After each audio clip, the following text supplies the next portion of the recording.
We saw the pictures earlier how when we put the acetates at 7.2 degrees each, we had Lord Paycal dying with a bird on his head with the bat mask across his face. Well, when we turn the acetates another 7.2 degrees, we now see Lord Paycal with a bat god. Here, there's the bat god, his two eyes, his head, and his arms. It looks like a 747 coming into land. And we have the god of death with his cloak. It's like a skeleton. It's two eyes, his nose, his mouth. It's like a chimpanzee with a black hat on, with a cloak.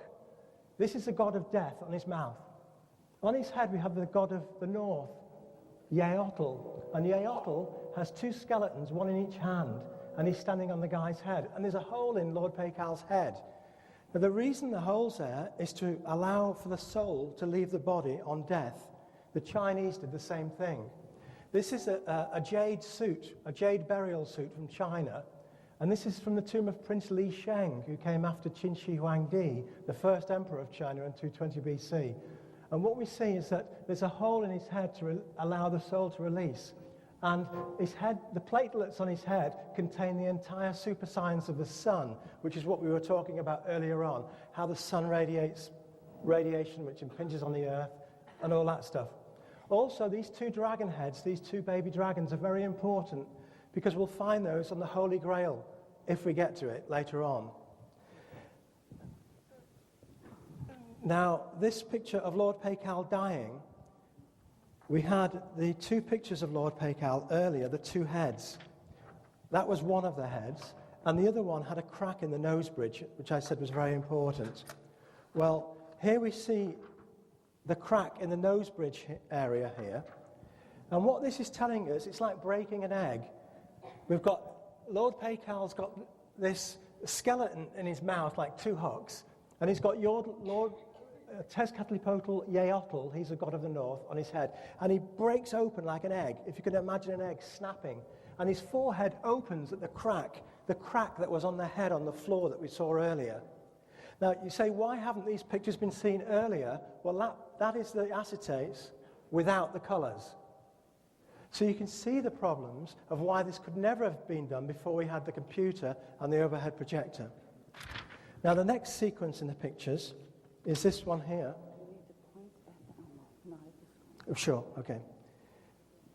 The next picture, when we rotate the acetates again, is we see the hole in the head here of Lord Paycal's skull. His skull is a black area now. These are the bones, these are the eye sockets here. Out of the crack in the nose bridge area comes this maiden, and she opens her legs, she points to her forehead with the compasses of the Freemasons, and she laughs and smiles. Out of her womb comes a baby with a pearl in its mouth with wings. That's its back legs and its bottom, and there's its two arms. And the baby spits out a pearl, and the pearl becomes two solar babies. There's two babies there that we saw earlier, the twins, Venus. You see that, I'm afraid it's the best we can do, but do you remember the two babies were from Mexico with a solar mark on their stomachs earlier? That's what these two are. And these tell us that they're joined at the navel by a star. So this is Venus. So this tells us that when Lord Paycal died, his soul, there we see his soul coming out of his head. We've got his eye, his nose, his mouth. There's his chin. And the bird is now carrying his soul. The bird's flapping its wings and carrying the soul out of the head. And in its mouth, the bird has the pieces of the jade mask. So there's an awful lot going on in this picture. This tells us that when Lord Paycal died, his soul went to heaven. It was carried by the Quetzal bird, the baby bird that was on his head, and he was reborn as Venus, the twins. So this tells us that Lord Paycal was Jesus. He was the rebirth of Venus. I am the bright and morning star. And this is why we have the pearl in the seashell. He was Venus in the heavens. Just like it says in Revelation, I am the morning star and the evening star.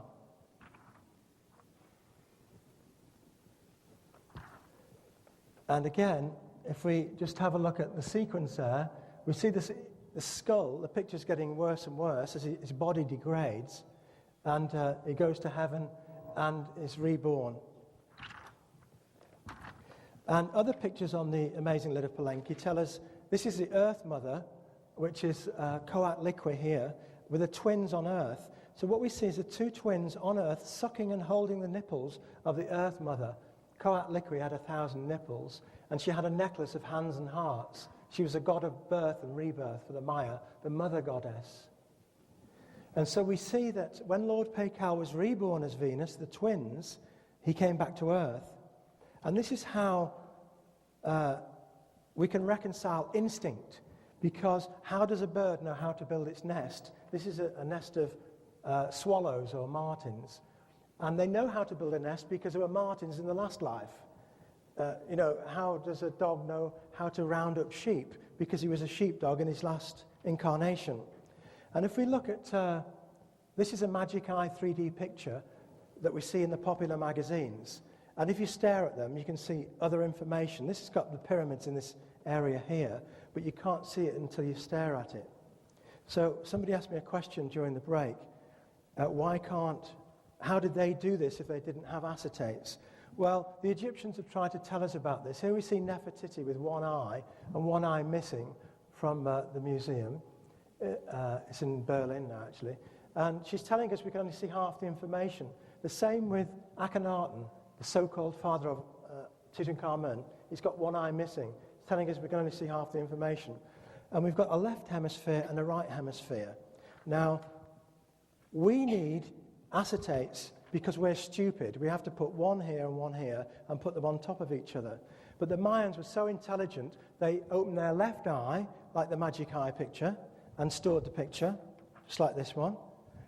Then they opened their right eye and stored the picture, and then the brain overlapped the two sides. So they didn't need acetates. We're the ones who need acetates because we're stupid. Now, can the brain do this? Well, the brain can do this. There's a report of a girl in England called Vicky Wilmore, and she was 10 years old, and one day she had a headache, she got up in the morning, went to school, and everything she wrote was upside down and back to front. The only way the teacher could read her essays was to put a mirror to the side of it, and she could read it, and it was perfect. But it was the exact opposite of what it was the day before, and it stayed like that for 3 years. And so she fell off the chair while watching Manchester United, banged her head, and everything went the right way around again. And she's been fine ever since. So we know the brain can invert things and turn it upside down with no difficulty and regurgitate the information. And this is how, for many years, when I was doing the work from initially the Mayan prophecies in 1995, I thought, well, no human being could do this stuff. No, it's impossible. It must be a genius. And I considered the possibilities, and then I thought, maybe I've been making a mistake because, I'm saying that the Mayas were very intelligent, but maybe the Mayas weren't very intelligent. Because could it be, I have been trying to tell people a story that goes something like this. For example, once upon a time in Israel, 2,000 years ago, everybody walked on the water. And everybody turned water into wine, and everybody healed the sick with their bare hands. And I thought, that's not really true, is it? But one man did those things in Israel 2,000 years ago. Perhaps there was one man among the Mayas who did that stuff 1,250 years ago. And then once I thought of that, and I started to look at the stories, many more stories, and unfortunately, you're not going to see very much because of the setup. But that was the mask covering the man in the tomb. And there are actually 3 dots on here, 1, 2, 3. There are 2 dots there, darker ones, 1, 2. There's a dot there, 1. There's a dot here. There's a bead in his mouth. So I thought, well, could these be markers of alignment, just like the amazing lid of Palenque?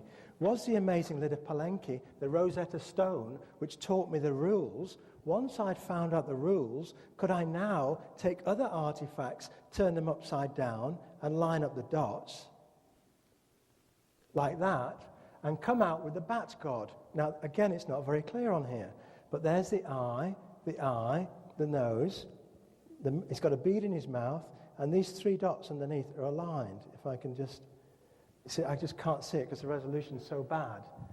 But let me try again. Can you see the bat god in the middle area with his 2 ears sticking up? And he's got his tongue out, and he's got a big black bead in his mouth, and he's got a cloak, and under the bottom of the cloak here, he's got 4 triangles, which tells us he ruled the north, south, the west, and the east of the sky. Now, as I move these around, we come out with lots of other pictures. For example, when I line the 2 black dots up there, we come out with a small boy here with 2 eyes. He's got a helmet on. There's lots of pictures. These are very complex pictures. Let me try and get you another composite.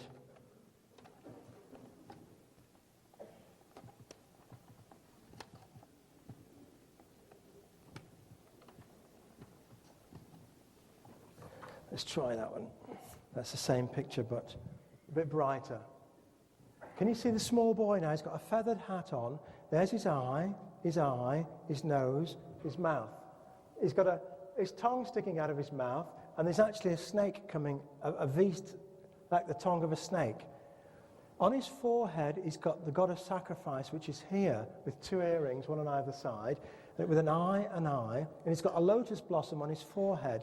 Beneath the lotus blossom, we have a Buddha figure, cross-legged, praying. Now, this equipment is so bad, I feel embarrassed.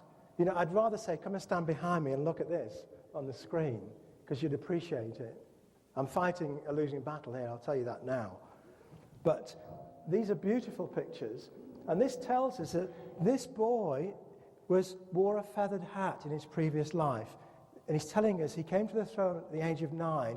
He was known as the feathered snake to his people. He was the eagle in the sky, the soul, and also the snake on the ground, which shed its skin and reincarnated.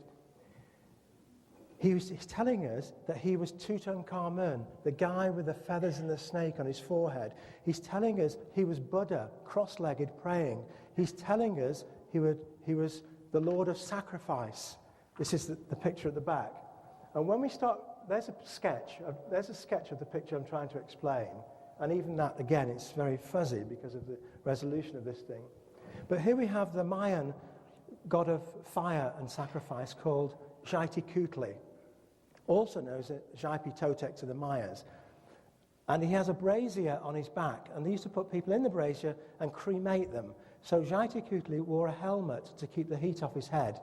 Here we see the small picture of the boy is wearing a helmet. It's telling us he is Xiahtikuhtli, the small boy Xiahtikuhtli, the god of sacrifice. And it's telling us he was a feathered snake. He's got the feathered snake coming out of his mouth here. He's telling us that he used to pray cross-legged beneath a lotus blossom. And he's telling us that he was a feathered snake of Egypt, Tutankhamun. Tutankhamun means the living image of Amun, the son of Amun, the son of God, the child of God, God's son. Now, I'm going to have to miss a load of this out because we're just not going to get to it. It also shows us that Lord Paikal was a god of goodness with wings. And there we have him. He's actually getting up out of the tomb there. We can see his feet here, his 2 feet, his legs, his 2 arms. He's got a bird's head and a bird's beak. He is the feathered snake, Quetzalcoatl, as I mentioned earlier. He's got 2 wings here. This is the tomb itself. This is the shape of the tomb in Palenque when you walk in, the limestone beams. He's getting up out of the coffin and he's bowing to the audience beneath a lotus blossom. He's got the wings of a bird at the front, the claws. He's got the angel's wings, and he's got the head of the bird. And if we turn the angel of goodness upside down, we come up with the bat god, which is the angel of badness. So all of these pictures can be reversed. What's good becomes bad, and what's bad becomes good. That doesn't mean that bad is good or good is bad. It means if you think about the worst day of your life, when you were on the floor crying because you'd failed an exam or you'd failed your tests or you lost a child, you thought that day would never end and you were in tears and in pain. But now you survived, and today you're in this lecture and you feel so much happier today looking back on that awful moment. If you look back on the nicest moment in your life, The sun was shining, you were walking through the fields with a new partner, the birds were singing, and then you find yourself here. Not quite the same. So what was good makes you feel bad, and what's bad makes you feel good. So the good becomes the good, and the bad becomes the good, and the good becomes bad. When we look at decode the Mosaic mask, we come out with the God of the north, the God of the east, the God of the west, and the God of the south. And in Revelations, it says, I saw 4 angels coming from the 4 corners. And I saw a 5th angel, and the 5th angel said, do not hurt the earth, nor the sea, nor the trees, until we have sealed the servants of our God in their foreheads. And I heard that the number of those that were sealed were 144,000 of all the children of Israel. And that's telling us about the 144,000 on Lord Pacal's head. Now, Giles Healy was an American, and in 1947 he was married to a Lacandon Indian in the rainforests of Chiapas in Mexico. And eventually he won the confidence of the Mayas, and they took him to their temple in the jungle. And there were drawings on the temple, on each of the walls of the temple. And this is one of the drawings, originally painted, now faded very badly. And the archaeologists who say that these people swung about in trees, as I mentioned earlier, and ate bananas, they say that this must be a group of dancers dressed up as alligators and monsters. Okay. Now, we know better than that, because we know, the resolution's awful. Can you see this cross here? Can you see that? Maybe it's the way I'm looking at it. There's a cross there, and we all know what the cross is, don't we? The cross represents the sun. God is the sun. That's the cross. That's where the Christian cross comes from, the sun, the 4 sectors of magnetic field. So let's try our decoding technique on the sun. And I know that this picture is about Jaipitotek or Kamashkli. Jaipitotek was like Jaitikutli, we saw earlier, with a brazier on his back. He was a god of sacrifice and skin and foreskin. When victims were sacrificed by the Aztecs, they took their skin off and put it over their heads like gloves. And Jaipitotek was the lord of those who had been sacrificed, and also the lord of hunting. He was a god of hunting. So if we color a few areas in, there's the cross of the sun. Start off with the sun to see what we've got. Put one on top of the other to start with, just to check again. So there's nothing there except the original picture.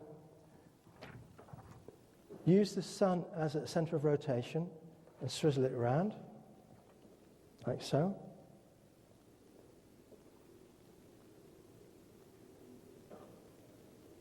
And there we have a man called Jaipitotek. And we see that he's got I'll put a clearer one on in a second. He's carrying 2 sticks. He's got a foreskin hanging down between his green skirt. He was a god of fertility. So we see his skin, a god of skin and sacrifice. He's got a vessel on his head where he carried the seeds of fertility. And his chest is formed by 2 stags with horns. They've got 3 horns each. There's one stag's head pointing that way. There's the other stag's head pointing that way. And they've got horns on. So this is a god of fertility, Jaipitotek, the god of skin and foreskin, who was also the god of hunting, hence the association with stags. Now, the stag is associated with the sun because it sheds its antlers every year. And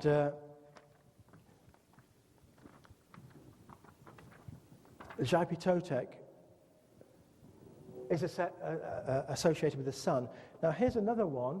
And this one, when we put the transparencies on top of each other, we come out with a picture of Chimalma.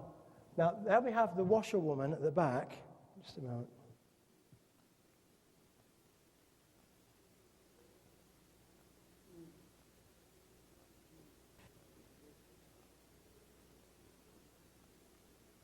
Here we have the washerwoman at the back with her arms folded. She's got a skirt on. She's got one of those rags the Mexican wears on their heads. And in front of her, there's an enormous head there. And the guy standing like that looking at us, with a big head and his arms back like an arrow. Now, she's got twins in her belly. Now, Chimalma was the mother of Quetzalcoatl in Mayan mythology. Chumalma got pregnant when she swallowed a jade bead through an immaculate conception.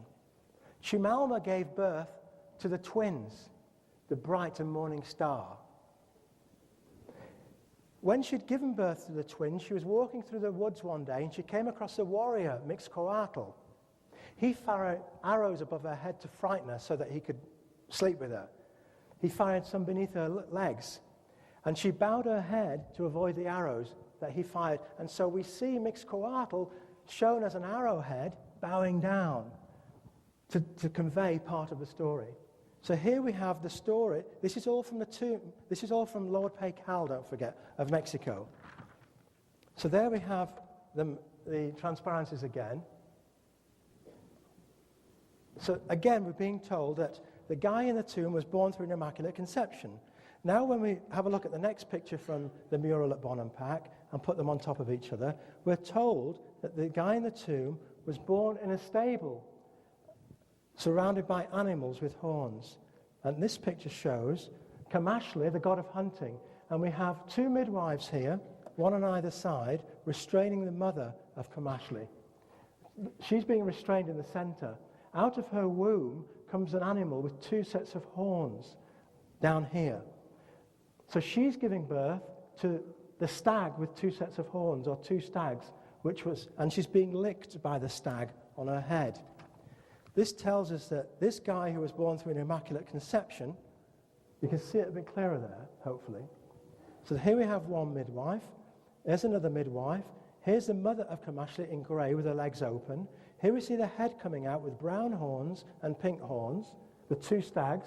And here we have the stag in the stable licking the mother during the painful process of childbirth. Now this is at 9 degrees, the 999. And this is the picture without the colours.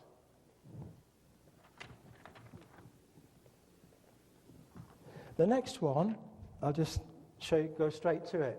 Now the two stags shown in grey here are holding up Jaipitotec.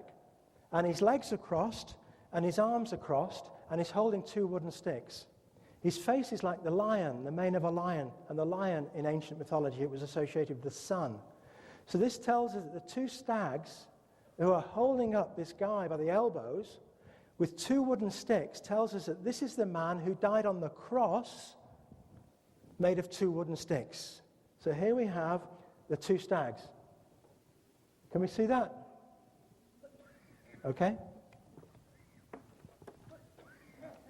And then the final picture in this sequence, we have the two stags applauding Jaipitotec, who was half stag, half man. Here we have the two stags applauding him. Jaipitotec comes out at the end of the performance with his two sticks and bows to the audience. And that's the end of this show. Because these are like plays. They have a beginning, a middle, and an end. And they all come out at the end and bow. Just like the man in the tomb, the mosaic mask, we saw him at the end bowing. It's a sequence throughout the whole production. And this is at 66.6 degrees, those transparencies. That's the number of the beast in Revelation.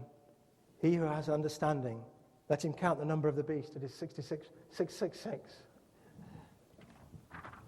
Now, here's another one from Bonham-Pack and other paintings. And again, this is where the archaeologists went badly wrong. This is where they took the wrong turn. They walked into this chamber and they said, gee, look at all these guys. They've got blood dripping from their fingernails. These must be prisoners. And these must be the kings who have captured them and cut their fingernails off. Wow, these people were animals. Well, it's not quite like that. If we take one of the drawings here, and then we see the blood dripping out a bit better there. Now we take the sketch. This guy's lying back.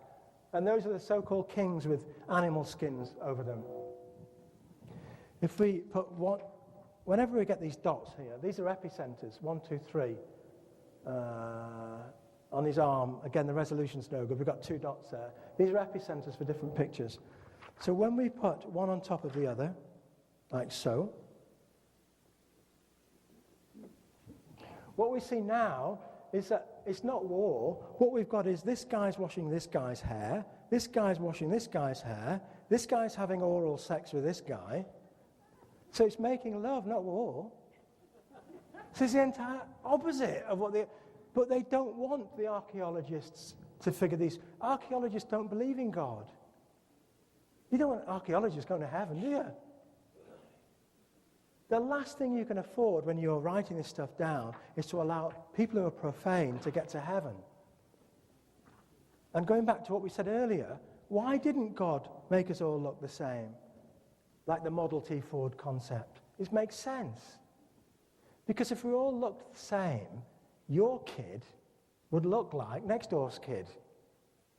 And you might love next door's kid by mistake, thinking it was your kid.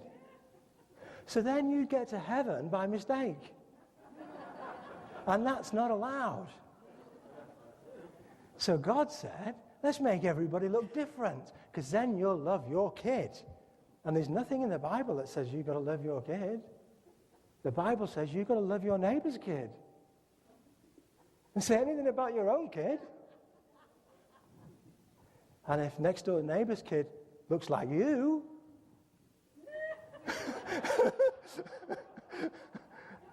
we got a real problem.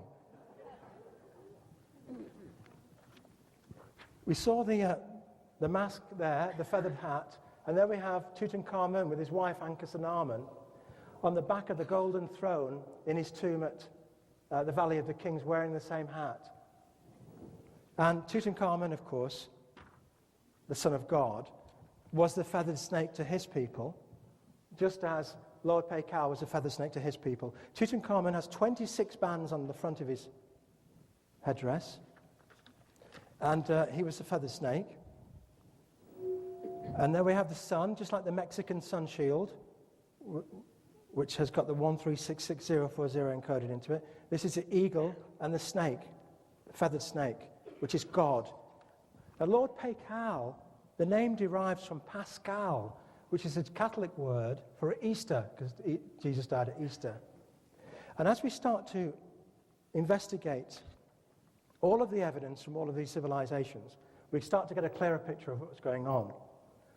Now, James Churchard was an American, and in 1927, he was an explorer. He was working for the British as a secret agent in Brahmaputra in Tibet in India. And he went to a monastery, and the monks in the monastery showed him some ancient tablets called the Nacal tablets, made by the Nacal people 25,000 years ago on the lost island of Lemuria. And the monks said to him, look, this is what the tablets mean. That's the sun, and the sun changed its radiation, and it heated up the land, and the land sank beneath the waves, and 25 million inhabitants of Mu, or Lemuria, were lost. And if we look at the sun, we see the warped neutral sheet of the sun for the first time. Now, these tablets are 25,000 years old. Here we have a snake on the face of the sun representing the neutral warp on the sun that we saw earlier, the model of the record. If you remember, we had the record there with a warp on the side of it representing the neutral sheet. So it seems that not only could the feathered snake represent in a simple way the soul in the air, the feathers, and the snake on the ground, it looks like they were trying to tell us the feathered snake relates to the neutral warp on the sun. And all of these people associated with the feathered snake, here we have Tutankhamun with a ring of sunflower seeds. The sun is the feathered snake.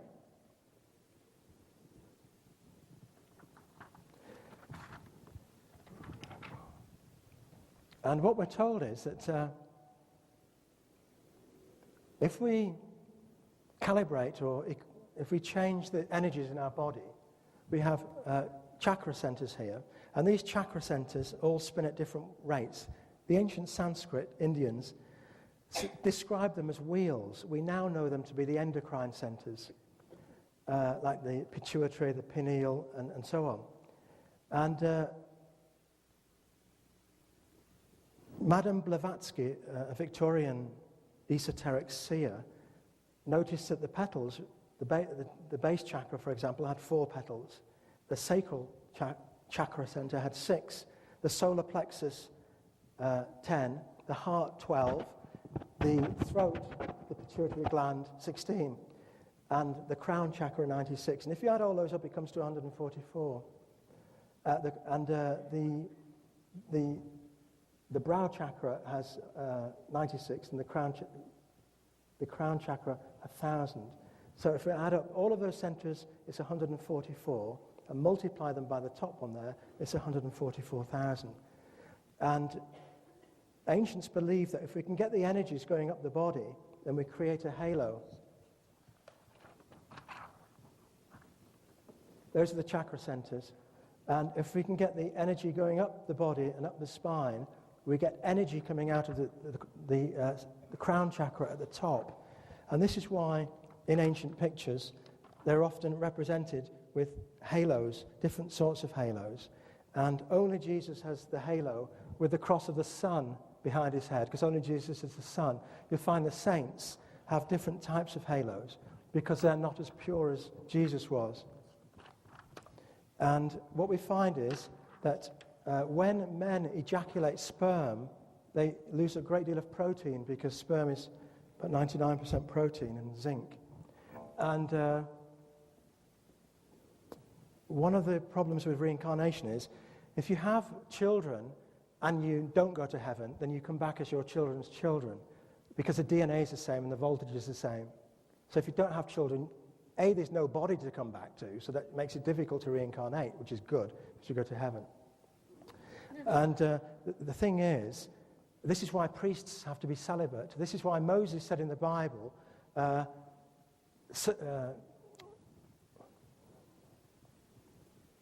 take the foreskins off the babies. Circumcision, which stops them masturbating, stops them getting rid of the sperm, because as soon as you get rid of sperm, all the energy in the body goes to the gonads to make more sperm, instead of going up the spine to make voltage to go back to God. In the same way, women who love their baby send all their energy to their child, and instead of the energies going up the spine and amplifying, they go down, and it stops them getting to heaven. Earlier we saw the importance of the number 9. Tutankhamun's tomb has 99999 seals, and he was born in 9 coffins. And here's a picture of Tutankhamun going to heaven in his burial chamber at the Valley of the Kings. Here we see Tut meeting Nut, the goddess of the night sky. So he's going to heaven. And then we see Tut as 2 twins, embracing Osiris, the twins, the morning star and the evening star. When Tutankhamun died, he went to heaven. He was resurrected in heaven as the twins, which means Tutankhamun must be the same, another reincarnation of Jesus. And if you go down to Peru, what you'll find is that the ancient Incas had many stories. For example, one of them says by Cieza de Leon, a Spanish writer in the 16th century. He said, before the Incas had ruled or even been heard of in these kingdoms, the Indians relate a thing more noteworthy than anything else. They say there suddenly appeared from the south a white man of large stature and authoritative demeanor. This man had such great power, he changed the hills into valleys, and from the valleys made hills, causing the streams to flow from living stone. They called him the maker of all things created, prince of all things, father of the sun. He did more wonderful things, giving being to men and animals. By his hands, very great benefits accrue to them. This is the story the Indians themselves told me, who in turn told it to their children and handed it down through ancient times. They say he traveled along the highland route to the north, working marvels as he went. And they say they never saw him again. They say that in many places he gave men instruction on how they should live, speaking to them with great love and kindness, telling them to be good and do no damage or injury one to the other, but to love one another and show charity to all. They called him Tiki Viracocha, and they built temples to him. The huge statues in the village of Tiahuanaco in Bolivia are held to be from those times. After a long time, they saw another man who looked like the first, but they don't mention his name. They have it from whoever they talk to that he could heal the sick with his bare hands and restore sight to the blind by words alone. Thus he was loved by everyone. Working miracles, and by his words, he came to Canas near the village of Kasha. The people rose up against him and threatened to stone him, but he sank to his knees and raised his hands to heaven. They then saw fire in the sky, which seemed all around them. Full of fear, they avoided him, and they asked for his forgiveness.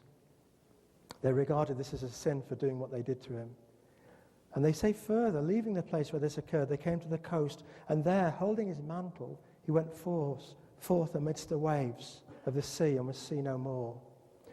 And as he went, they gave him the name Viracocha, which means foam of the sea. Now, there are lots of stories like this about the two white men who walked through Peru performing miracles in olden times, around 500 AD. Viracocha means foam of the sea. When I lived in Cornwall many years ago, I put my Wellington boots on and walked in the water because I couldn't understand why they would call him foam of the sea. And I walked in the foam of the sea, and I thought, well, what's happening to me right now? And I stood between the foam of the sea and the shore. And then I went from the shore and I went into the water away from the foam of the sea. And when I was in the foam of the sea, I thought, well, right now I'm in touch with the earth beneath my feet, the air, the sun above my head, and with the water. I'm in the foam of the sea. I'm in perfect balance with everything, the earth, the fire, the air, the water. If I move to the land, I am no longer in perfect balance with all four, because I've lost contact with the sea. If I step into contact with the sea, I lose contact with the land. So I'm not perfect. The only time I'm perfect is when I'm in the foam of the sea. So what were they trying to tell us?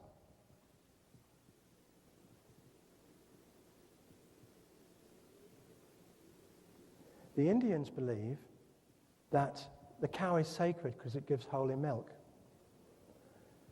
And the foam of the sea is clearly a metaphor for the perfect human being, he who is in balance with nature. And the Indians, in worshipping the cow and Lord Krishna, which means Christ, the Christos, because Lord Krishna was born, and he was said to be like all of the other super gods. I'm trying to connect. I've got to cut out large chunks of this lecture because, as I say, it takes 16 hours in a good day. But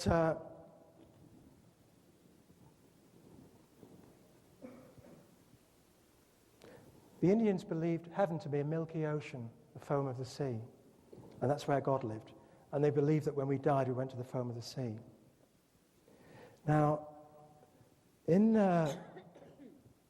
1988 in Peru, there were lots of reports about some tombs that had been discovered. And one of the tombs contained a figure of the man in the tomb in the guise of a crab. Now, the crab is an animal that lives on the land and in the water. The crab lives in the foam of the sea. And so, in 95, the first book I had published was The Mayan Prophecies. And I did all the sunspot stuff, how they understood how the sun was affecting life on Earth. Although I couldn't understand how they could have done it, that was it. I thought, well, they must have been very clever. But then I started to think, well, nobody could do this sort of thing unless they were superhuman. So I thought there has to be a connection here. Maybe everybody, as we mentioned earlier, wasn't clever in those days. As we were talking about, had I made a mistake in saying that everybody in Israel were clever in the year 0? Well, it wasn't. It was one man. And in the same way, everybody wasn't clever in Mexico. It was one man, Lord Pacal, who was clever. And, of course, Pascal is a Catholic word for Easter, which tells us that Lord Pacal was associated with Easter, as was Jesus, who died on the cross at Easter. So I started to have a look at Viracocha. And he was the Peruvian, I call them super gods, this holy energy that comes to earth periodically. And there were two super gods discovered in Mexico, one at the top of the pyramid and one at the bottom of the pyramid. There was Viracocha and Viracocha Pachacamac. Viracocha Pachacamac was the god of the world. So one arrived in about 350 AD, the one at the top, that was Viracocha Pachacamac. The one at the bottom of the pyramid, believe it or not, was Viracocha, foam of the sea. So you say, well, how could they build a pyramid in layers every 50 years, and the guy at the top be at the bottom, and the guy at the bottom be at the top? Well, of course, the first will be last, and the last will be first from the Bible. And this is what they're trying to tell us. In fact, there are tunnels connecting these levels together, so they put the top body at the bottom, and the bottom body at the top, again, to convey all these messages. And all of the treasures of Viracocha are contained in his tomb at Saipan in Peru. For example, the number of the super gods we saw earlier when we had the matrix 1, 1, 1, 1, 1, 2, 2, 2, 2, 2, 3, 3, 3, 3, 3, all the way down, and then at the bottom we had 1,366,560. That was on level 9 when we added up all of those cycles. Here we see we've got 9, the straps of the coffin are held together with 9, 9, 9, 9, 9, which again is a number of the super gods, which tells us that the men in Peru were, like Lord Paikal, a super god. And there is Viracocha Pachacamac, and that's a picture you saw briefly earlier on, with a bat mask over his face. Now the bat brought death. So, and he's got feathers on his head. So we have the bat mask, and we have feathers on his head like Quetzalcoatl. Quetzalcoatl was the feathered snake. The feathers and the snake of Egypt, Tutankhamun, were the feathered snake of Mexico, Quetzalcoatl. Also the feathered snake of Peru. We have the same theme coming through, whereby the feathers epitomized the spirit in the sky, and the snake represented the body on earth, or the body on the ground. And if we look at all of the treasures from the tombs in Peru, we start to see all of the super science of the sun, I call it. Here we have the sun, with the north pole of the sun here. Don't forget the north pole. This north pole here goes around every 37 days, but the equator goes around every 26. And once we start doing the calculations, we can work out different cycles of the sun. And here we see the 4 sectors of the sun, the positive, negative, just as we have on here.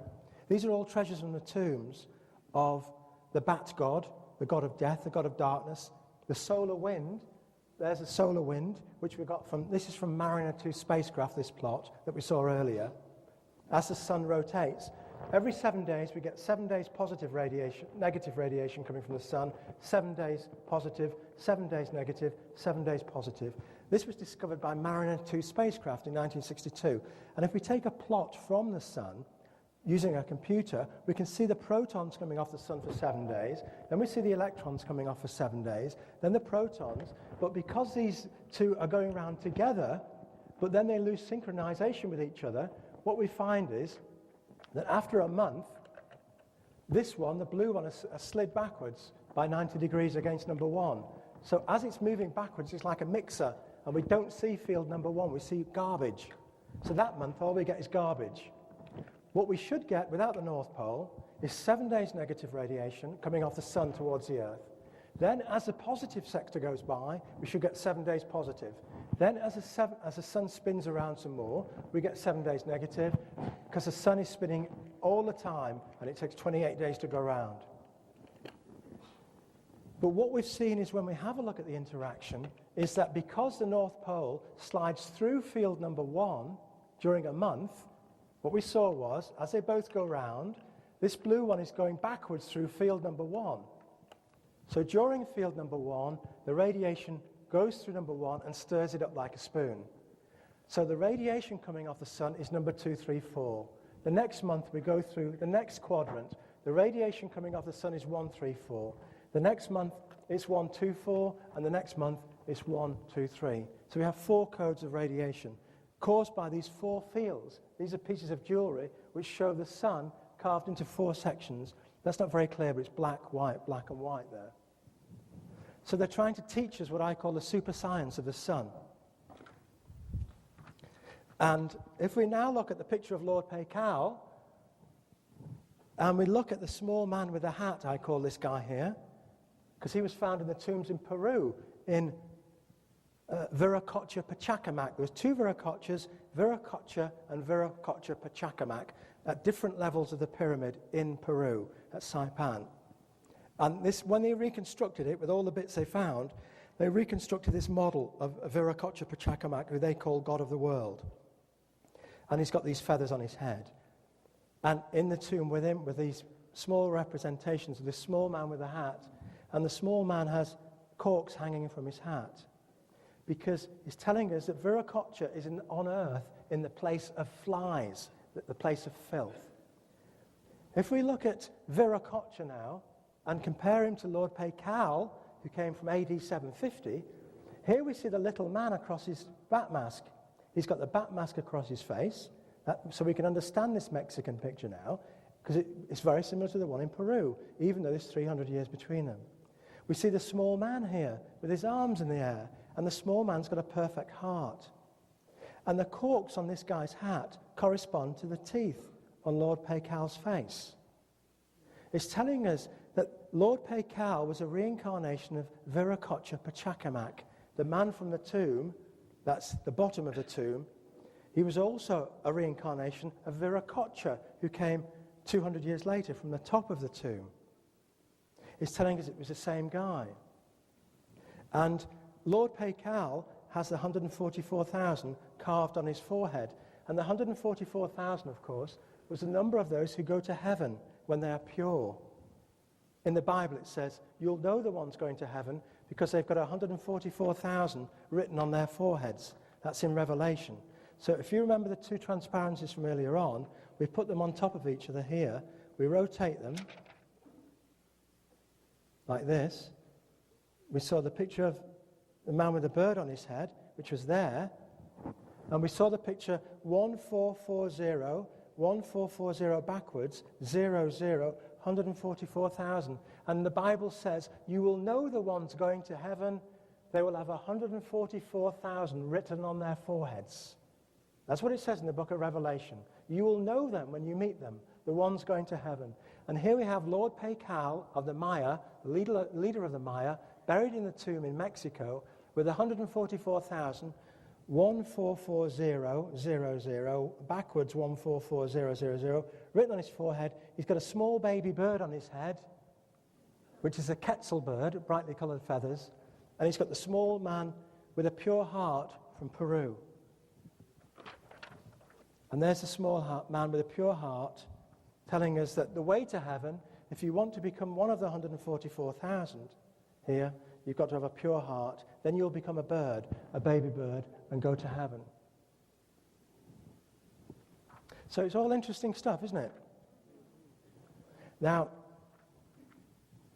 as I said, I'm actually going very, very slowly because of the equipment, because it's so bad. And what we know, briefly, is that Qin Shi Huangdi, the first emperor of China, of unified China, had two dragons. His emblem was two dragons, and the dragons carried the sun, or Venus. In fact, two dragons carry the twin planet Venus. And Qin Shi Huangdi, the leader of the Chinese in 220 BC, was shown as a stag carrying a pearl and an eagle and a snake, the feathered snake, Quetzalcoatl of the Mexicans. He was the eagle in the sky, like Tutankhamun, and the snake on the ground on earth, and he was also a stag, and he carried the seed of knowledge.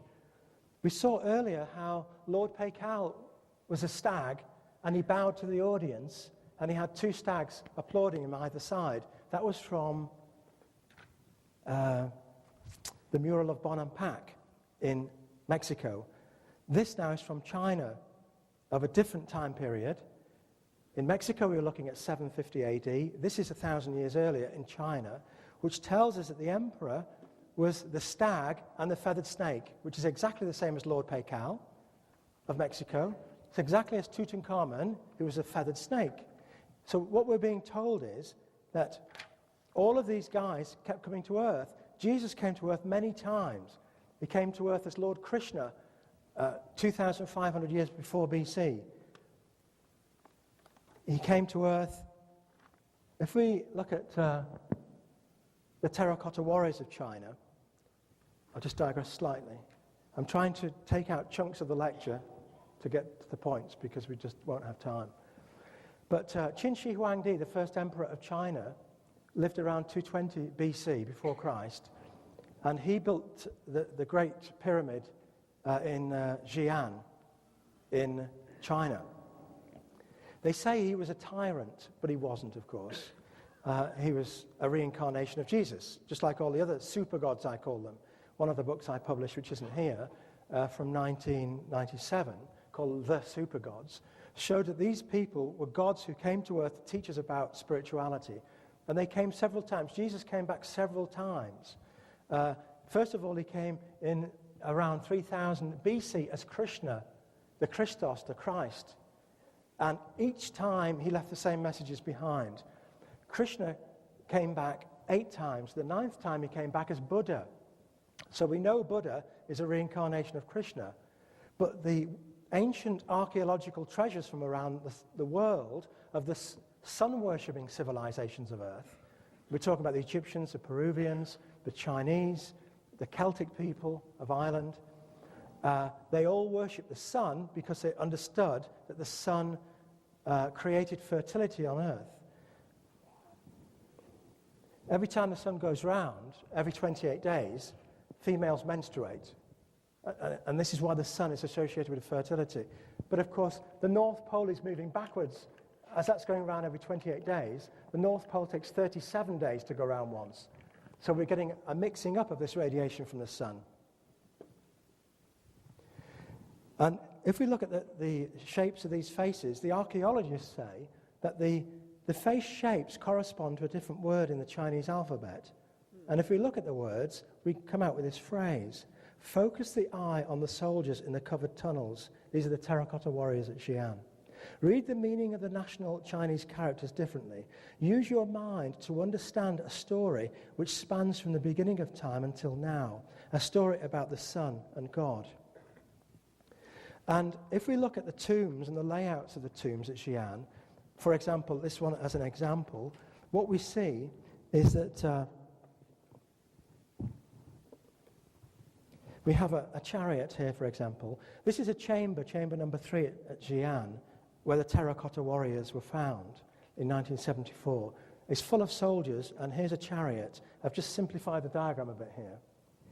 Now, the resolution's not good enough on there, but if we were to take that chariot straight out, the wheel would bang against the wall. So they're trying to tell us something.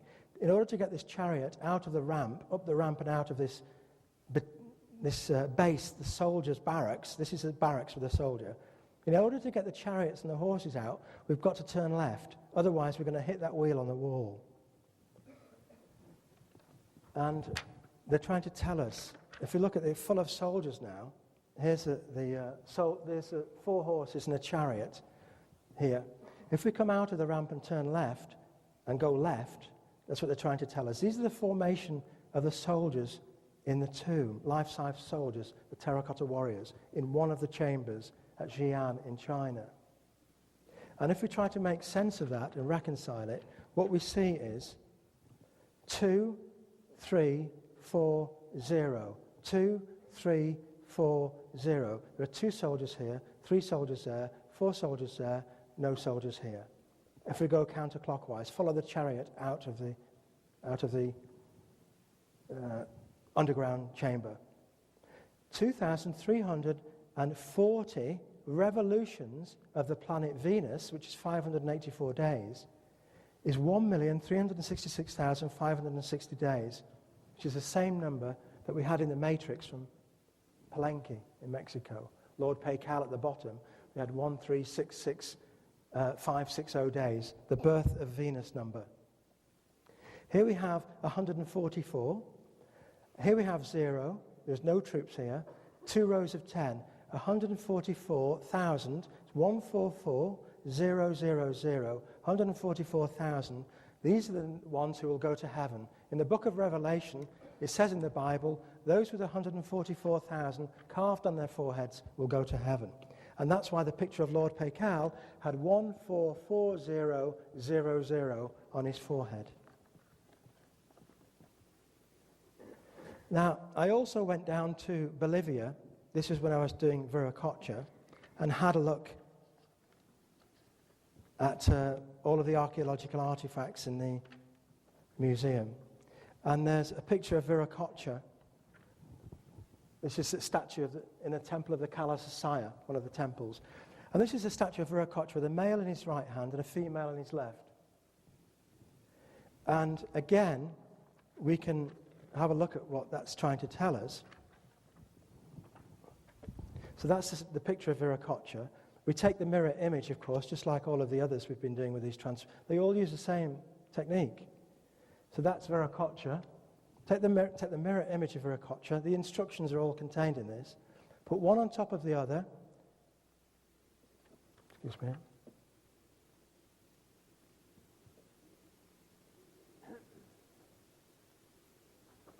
Okay, just a sec. Let's go back to that one. Viracocha has a picture of a male in his right hand, standing up, and a picture of a female upside down, facing downwards, going down. If we follow those instructions, this is from Tiwanaku, the gateway of the sun, a picture of Viracocha, the sun god. If we follow those, take a picture of the man, which is there. So we start off in that position. It says, take a picture of the man, and these are instructions. Then take the mirror image. That is the mirror image. Then turn the woman, that's the female, opposite the man. Have a look at the picture. Turn one into a female, the opposite of a man. It's now a mirror image. Turn the female upside down. Put the female on top of the male. And now we see Viracocha with his tongue out, which was the mark of the sun god, and one eye open. And when we move the transparency slightly, his eye closes and the other eye opens, and his tongue moves to the other side of his mouth. When we move it back, just on this epicenter here, swizzle it back again, we lose this eye opens again, and the tongue moves to the other side of his mouth. This is telling us, if we stand in front of the gateway of the sun at Tiwanaku and close one eye at a time, we can measure the angle of the sun. And what they're trying to tell us is that the Earth tilted on its angle because of the sun. In other words, whenever the sun changes its angle, the Earth tilts on its axis upside down and causes earthquakes. And this is why the Mexicans believed that the Earth would destroy itself on 5 different occasions. And we are now living in the 5th age of the sun. This is the sun shield of Monte Olban, which is in Mexico. Here we have 85 loops, 4 arrows, and 11 pendants. And if we multiply 4 by 85 by 11, we come out with 3,740. If we multiply that by the number of days in a year, 365.25, we come out with the same number of the sarcophagus in Palenque, 1,366,040. So, there has to be more to this than we imagine. So, if we put them both together like this, to start off with, I call these pictures Maya transformers, because they transform into other pictures. And we put them upside down like this, we come out with a picture of the gateway of the sun at Tiwanaku. Now, we can see the gateway at the top here, with this particular architrave is carved. And we see the reflection in Lake Titicaca here. And we see a triangle here, which will, when we put that onto the computer and flip it, it'll give us a Star of David, the mark of Judaism. Down here we've got a character. He's actually leaning down, looking at us like this. And this is the Mayan god called Jaitikutli. There's his eye, his triangular nose, and he's got a helmet on his head. We saw him earlier when we saw the picture of the feathered boy with a hat, and we had the picture of Jaiti Kutli leaning down with a vessel of cremation. They used to cremate people on his back.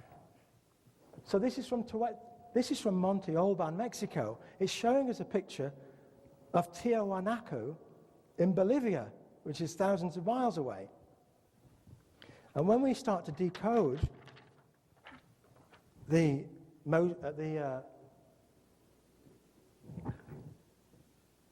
sun shield of Monte Alban in Mexico, when we put one on top of the other, we see the Star of David here, there and there. This is one here. You can only do the other one using a geometric line drawing once it's on the computer. You can't actually see it on here. There's a picture of Viracocha, this one off the gateway is there, the one we've just had a look at. And here's a Star of David representing Judaism. And in here, the carving of Viracocha has a star in his mouth, actually in his mouth. And if we have a look at some other pictures from the sun shield of Monte Alban, we've got a square here which represents Viracocha, the Peruvian god Viracocha. And here we see Lord Pacal, where the two interlocking circles, the Vesica Pisces, which is a mark of the fish or Jesus. We see Lord Pacal there regurgitating a pearl from his mouth. So he's bowing to the audience, as we saw him earlier in the mural from Bonampak. We saw him come out on stage at the end. The two stags were applauding. Here we see him again on this sun shield of Monte Alban with this distinctive hairstyle, regurgitating the pearl that was in the seashell at the tomb at Palenque, showing us he was been reborn. And here we see the brain of Lord Pacal inside his head.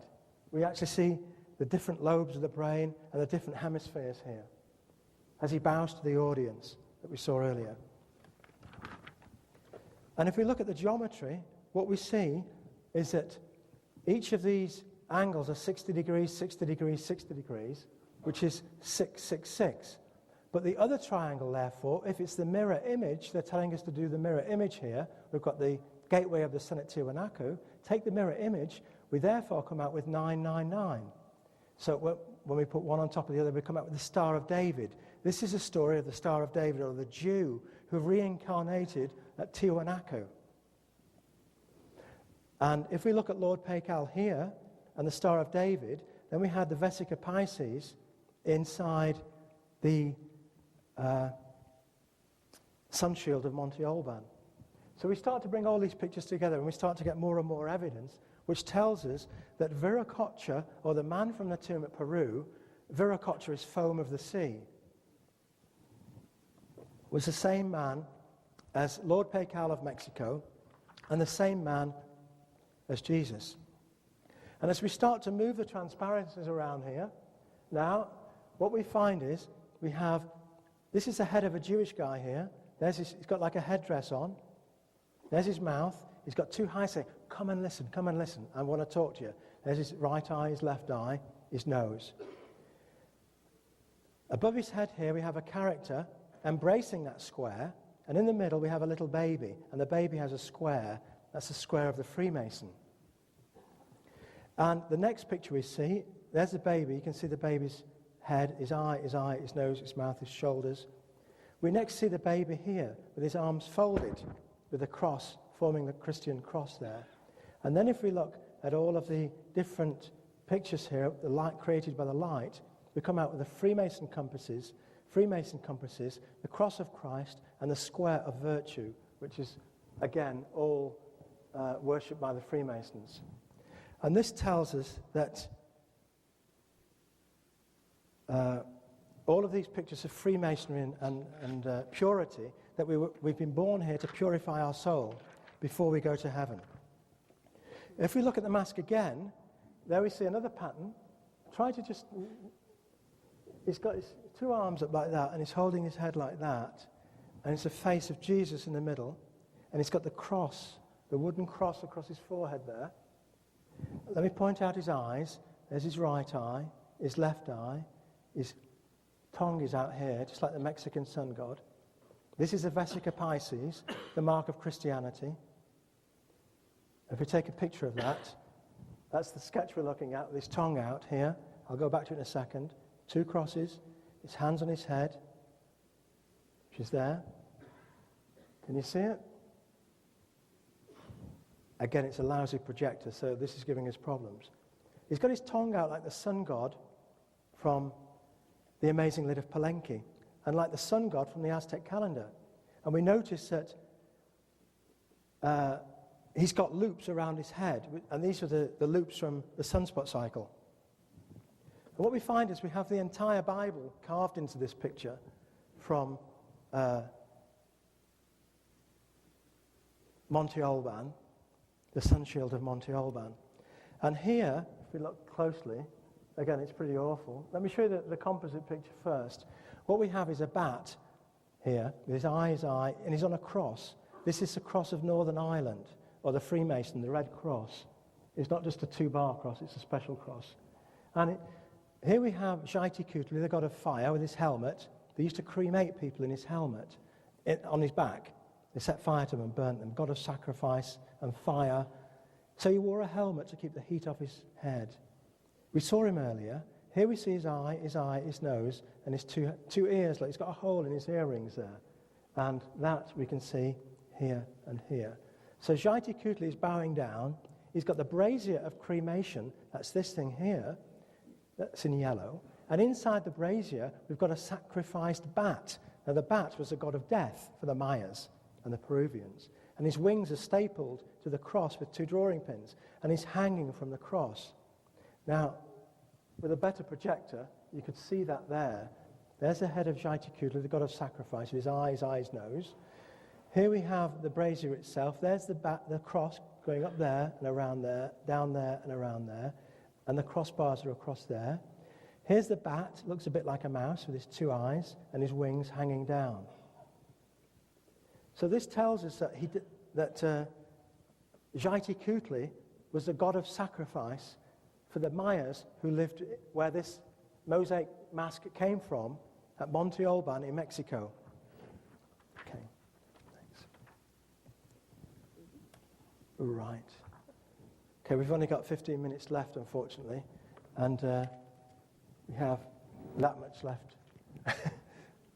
So there's no way, I'm afraid, we're going to get through it. But if we look at the bat on the cross there, we come out with a face here, and we come out with the face of Jesus with this white shroud over his head, the man from China that we saw earlier from the Chinese tomb, and we come out with a Mayan priest. That's when we zoom into the bat god on the cross there. You can just see the bat and its 2 eyes and its nose and its mouth. And then we'll just do one more from the mosaic mask, because these are hundreds and hundreds of pictures, not just 1 or 2. This is why they're living miracles. Here we see another arrangement, and it shows a cross here with the head of Christ on the cross, and he's cross-legged, and he's on top of a bat. There's the bat god with a V-shaped bat, the god of death, with his wings open. There's the set square of the Freemason, which Jesus is carrying, and the compasses of the Freemason are above his head. They're all contained in that picture. And this tells us that Jesus was a Freemason who died a pure person. In other words, the bat is the god of death. So he was a pure person who went to heaven. And there we can see a picture from the Bible Moralice in France from the 13th century. We see Jesus with the Freemason compasses designing the universe. But you can't see them on that picture because it's poor quality overhead projector. And there are lots of other pictures in the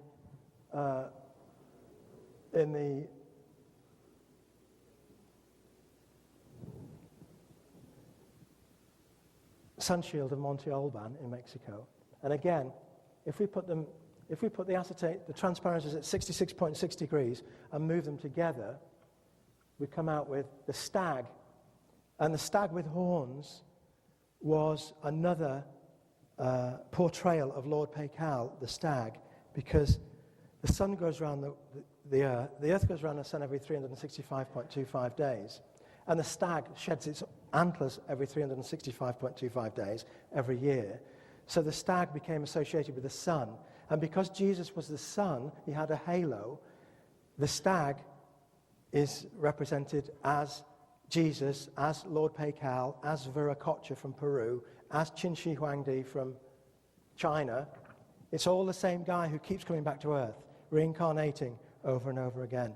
And if we go back to the two heads on the amazing lid of Palenque that we saw earlier, when we put the noses together, we see that one of the carvings in the tomb at Palenque had this mark on its nose, and that mark tells us how to put the transparencies together, how to break the code of the amazing lid of Palenque.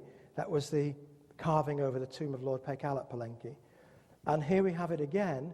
We have Lord Paikal facing each other, the two heads there. There's one head with his mouth and his eye. The mirror image, his mouth and his eye, like that. And the bat covering them, which tells us that Lord Paikal designed the sun shield of Monte Olban. And if we move the transparencies again to this position, we see a small man exposing himself here with a cloak going like that. And we see a bat underneath him. There's the bat. I've separated the two there. And this tells us that those who live a bad life will go the way of the bat, and the bat lives in darkness. And here we have this arrangement here of squares, and what we see is 3 squared is 9 in the middle, 4 squared is 16, 9 times 16 is 144, and those are the ones who will go to heaven.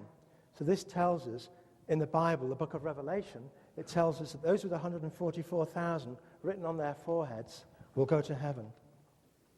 So we see in all of the artifacts from the Mayas, whether it's the mosaic mask of Palenque, which showed Lord Paikal with a small bird on his head, the bird of purification, bowing as the 2 stags, which was the mural of Bonampak with 2 sticks. And the 2 sticks they used to rub together to make fire, so that's why he was a god of fire. We haven't even started. Oh yes, we did this was one of the pictures you haven't seen from the mosaic mask of a snake with wings, the feathered snake, because they believed Quetzalcoatl was the feathered snake who lived on the earth, the snake, and in the heavens. Okay. Now, this is another one which I only decoded about a year ago. And it's probably the most wonderful of all the pictures because it shows a soul actually going to heaven. Here we have an eagle, like a 747 aircraft, flying towards us. And he's got a bead in his mouth. And here we have one of the men from the tomb in Peru, a small man with a hat, I call him. And he's got a crab across his face. Remember, Viracocha was the foam of the sea, the guy who was not in the sea and he wasn't on the land. He was in the middle. He was in the foam of the sea. His name was Viracocha. Here we see Viracocha with his wings out going to heaven. And we see a man here, that's his face red, with the compasses here of the Freemason, which tells us that when these 2 transparencies are placed 99.9 degrees together, that says 99.9, that says 99.9, we come out with this composite picture here, which shows the man from Peru with the small hat that we saw earlier. And this tells us that the man in Palenque was the same man as the guy in Peru. So all of these ancient treasures, throughout history, there have been many incarnations of Jesus on earth. First of all, he started off in 2500 BC as Viracocha, foam of the sea. As Krishna, Lord Krishna, the Christos. Then he came back as Tutankhamun, the son of God. Then he came back as Lord Buddha, the perfect one. Buddha and Krishna, well, Buddha was the next incarnation of Krishna. That's what the Hindu believe. Then he came back as Qin Shi Huangdi, the first emperor, who was the feathered snake. He was the sunspot cycle. It looks like a feathered snake. Then he came back as Jesus around the year 0. Then he came back as Lord Paikal, as Viracocha around AD 300. Then he came back in Peru again as Viracocha Pachacamac in AD 500. Then he came back at Palenque in AD 750 as Lord Paikal. And throughout all of these incarnations, He encoded all of these secret pictures into his treasures to tell us how to get to heaven and how to escape going to hell when we die. And the messages of all of this stuff is that if we are pure and we can purify our spirit, we can increase the voltage of the soul inside our bodies so that when it's time for the body to die, the soul releases and escapes the earth's gravity and goes to heaven and becomes one with God. And God is electromagnetic energy. The Bible tells us that. God is light. So if we can increase the voltage of our soul by loving each other, then when the soul is released from the body, we'll go to heaven and we'll find peace again with God. If that doesn't happen, if we don't love our neighbor, then the soul will not reach the required voltage to leave the body. And when the soul leaves the body, it will attach itself to a new set of developing genes, whether it be a flower or a dog or a pig or a human being, commensurate with the voltage it generated during its lifetime on earth. So if when you're born you're a real mean person, then you'll come back with a low voltage. And when your soul leaves your body, when they put you in the coffin, you'll come back as a rat or a dog. You'll come back as a lower voltage creature. If you're a good dog, your voltage will increase. When that soul leaves the dog's body, it will come back as a chimpanzee, which is more intelligent. If you're a good chimpanzee, you'll come back as a human. If you're a good human, when your soul dies, you'll go back to God. If you're a bad human, you'll stay on the earth because you won't have enough voltage to escape, and you'll come back as a lesser creature with a lesser voltage which is coming from all of the cells in your body put together. Now, as I say, this stuff takes about 18 hours, and I've just been told I've got 8 minutes left. So we've had terrific problems with the equipment today, and I can only apologize about that. I think, as you know, Bob Brown isn't here, and Bob understands my requirements exactly, but they're having difficulties. But it's very difficult to convey this stuff with high-tech equipment. All I want is a nice projector. That's all I need. Right? Once you start getting clever, you've got problems. Because God doesn't want us to be clever. He wants us to love each other. You see, when we love each other, the voltage of the soul gets greater and greater and greater. It's as simple as that. We're electromagnetic energy. If when we start off as 3 volts from God, the more we love, we get a halo. And it gets bigger and bigger and bigger with each incarnation, until we've got so much light coming from us that we escape the earth's gravity and we go to heaven and become one with God again. God is light. God is electromagnetic energy. But the books are available, and I don't advertise because I think this work is meant for certain people, and those people will come across this work come what may. The website's up and running. There's lots of stuff on there of a lot of interest. www.mauricecotterell.com. You can order the books from the American publishers or off the internet. They've been around now since 1995. There's 2 books here which aren't shown, The Mayan Prophecies and The Super Gods, but they're out of print and they're not available. All of the others were published by the Americans, so they're still in print. I can't show you, unfortunately, the pictures of Jesus and King Arthur and all the rest of it because we've got no time left. If I hadn't had the problems with the equipment, I could have got up to Jesus and the Holy Grail, which is a wonderful story. The Holy Grail is alive and well in Ireland. It's there's no question about it. The same energy, the godly energy that produced everything that you've seen, produced the Holy Grail.